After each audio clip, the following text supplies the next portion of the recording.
یا رسول اللہ، جو چیز آپ اپنے لیے پسند کرتے تھے وہی دوسروں کے لیے پسند کرتے تھے.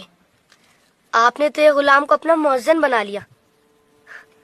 جو غلام کل تک لوگوں کی آواز پر دوڑتا تھا، آج لوگ اس کی آواز پر اپنے گرم بستر چھوڑ کر مسجد کی طرف چلے آتے ہیں.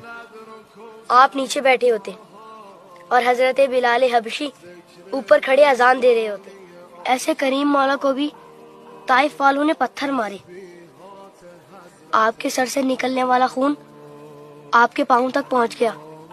آپ کی پیاری بیٹی بی بی فاطمہ سلام اللہ علیہا آپ کے زخم صاف کرتے ہوئے روئی ہوں گی، مگر آپ نہیں روئے. ہاں، آپ اپنی امت کے لیے دعا کرتے ہوئے روئے. امتی امتی. آج جب آپ کے امتی ایک دوسرے کا خون بہاتے ہیں تو آپ کو رونا تو آتا ہوگا،